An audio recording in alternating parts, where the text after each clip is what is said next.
नमस्कार, स्वागत है साहित्यिक झरोखा चैनल पर। आज हम करेंगे विद्यापति की पदावली, जो कि राम वृक्ष बेनीपुरी द्वारा संपादित है।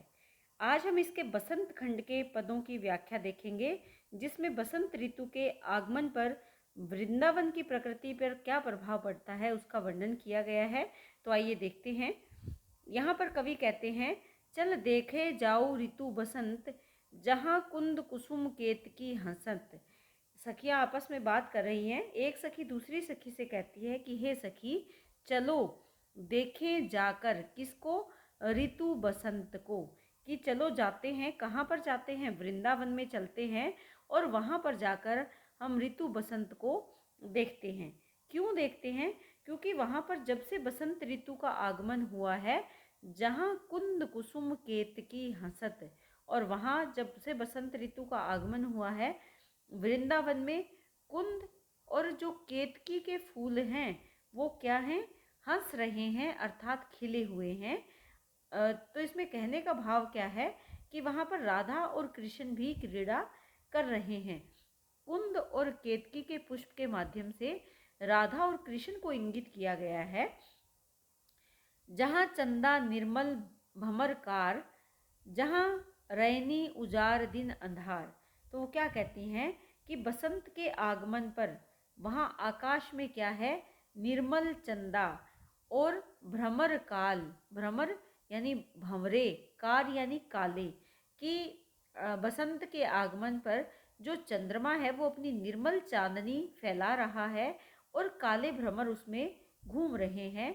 इसी कारण जहाँ रैनी उजियार, और यही कारण है कि वहाँ पर दिन अंधार, दिन में अंधियारा छा जाता है और रात में उजाला फैल जाता है, क्योंकि चंद्रमा बहुत सुंदर अपनी किरणें बिखेरता है।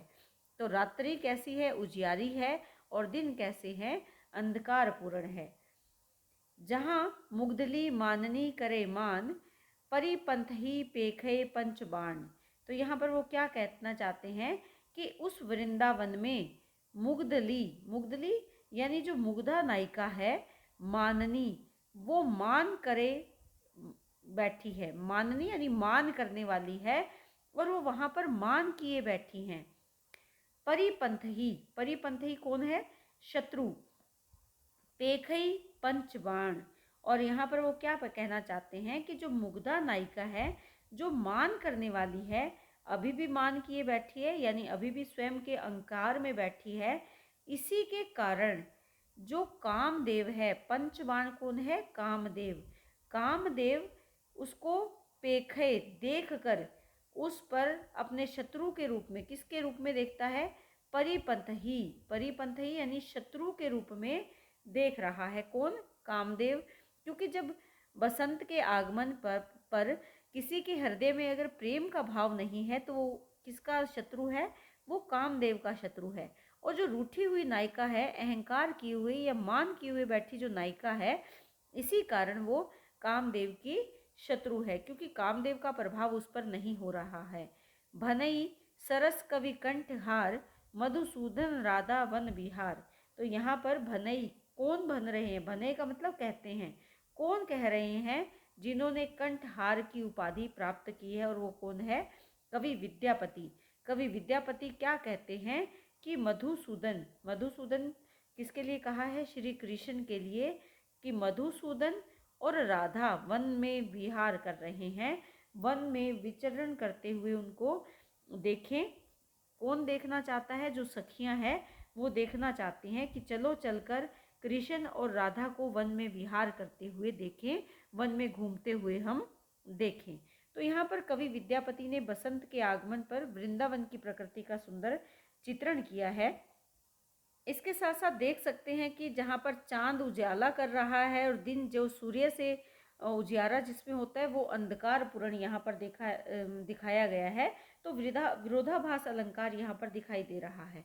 इसके बाद साथ साथ तो जो पंच बाण है, यहाँ पर कौन सा अलंकार है, परिकर अलंकार की छटाई यहाँ पर देखी जा सकती है। परिपंथी पेखे पंचबान, कुंद कुसुम केतकी, ये कौन सी अनुप्रास है, वृत्यानुप्रास की। तो वृत्यानुप्रास अलंकार ही तो यहाँ प्रयोग किया गया है। इसके बाद देखें तो कवि कंठहार की जो उपाधि है वो किसने दी थी? कवि कंठहार कौन है? विद्यापति। और ये उपाधि किसने दी थी? राजा शिव सिंह ने विद्यापति को ये उपाधि प्रदान की थी। संपूर्ण पद में माधुर्य गुण है, श्रृंगार रस की सुंदर योजना है, अभिधा और लक्षणा शब्द शक्ति का सुंदर प्रयोग किया गया है। मैथिली भाषा के सरल शब्दों के माध्यम से ये जो पद है बहुत ही प्रभावमयी बन पड़े हैं। मधुरित मधुर पांति मधुर कुसुम मधुमाती। इस पद में कवि क्या कहते हैं कि मधुरित मधुकर पांति, बसंत के आगमन पर जो मधुकर कौन है? भ्रमर, मधु का पान करने वाले जो भ्रमर हैं उनकी पंक्तियां कैसी हो गई है? मधुर कुसुम मधुमाती। और मधुर पुष्पों का मकरंद पीकर वो कैसे हो गए हैं? मधुरित हो गए हैं, आनंदित हो रहे हैं, उन्मत्त हो रहे हैं। यानी जो भ्रमरों की पंक्तियां हैं वो फूलों का मीठे रस का पान करके मदमस्त हो रहे हैं। मधुमाती यानी मदमस्त हो रहे हैं। किस कारण? कि बसंत ऋतु, मधुर ऋतु के आने पर उनकी पंक्तियां मीठे रस का पान करके उन्मत्त हो रही हैं या मदमस्त हो रही हैं। मधुर वृंदावन माझ, मधुर मधुर रसराज। और बसंत ऋतु से प्रभावित जो वृंदावन है वो भी कैसा हो गया है?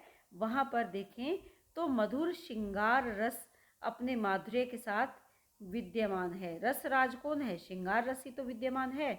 रसराज किसको कहा गया है? श्रृंगार रस को कहा गया है। तो वृंदावन भी, माझ यानी भीतर, कि वृंदावन में भी चारों ओर मधुरता फैली हुई है। और वहाँ पर किसका साम्राज्य है? वहाँ पर रसराज। रसराज कौन है? श्रृंगार रस, प्रेम रस का साम्राज्य या उसकी मधुरता वहाँ पर विद्यमान है। मधुर युवती जनसंग।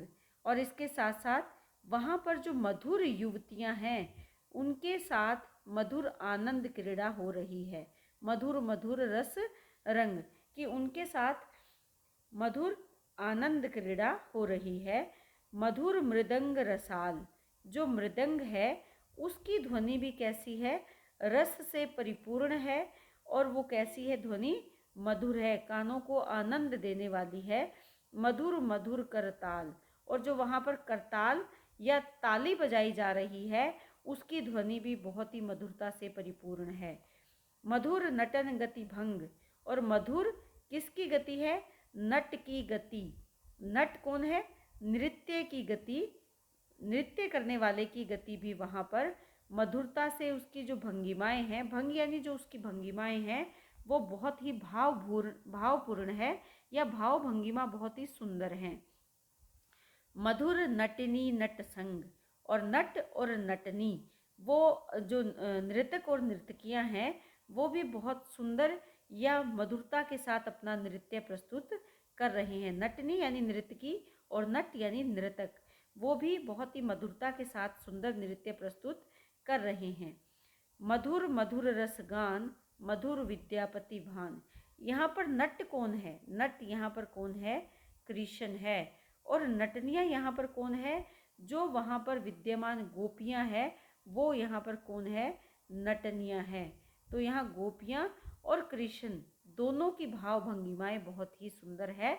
जब वो रास रचाते हैं, रास एक ऐसी क्रीड़ा जिसमें गायन और नृत्य एक साथ किया जाता है, तो वो बहुत ही मोहक बन पड़ी है। जो कवि विद्यापति है वो मधुर शब्दों में क्या कहते हैं? मधुर विद्यापति भान।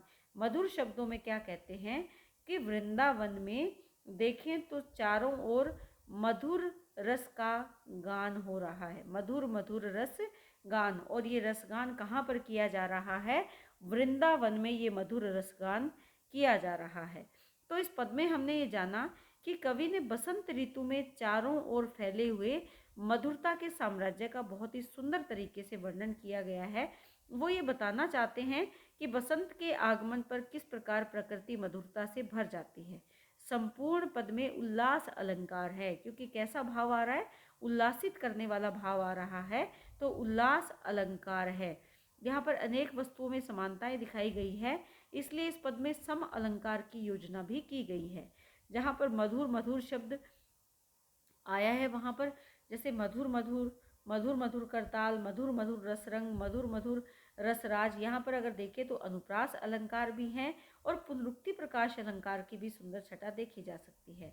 संपूर्ण पद में श्रृंगार रस है, माधुर्य गुण का समावेश है, अविदा और शब्द शक्ति का समावेश यहाँ पर किया गया है। तो इसी के साथ उम्मीद करती हूँ कि ये पद आपको बहुत अच्छे से समझ में आ रहे हैं। इसी तरह चैनल से जुड़े रहें, लाइक शेयर सब्सक्राइब ज़रूर करें। बहुत बहुत धन्यवाद।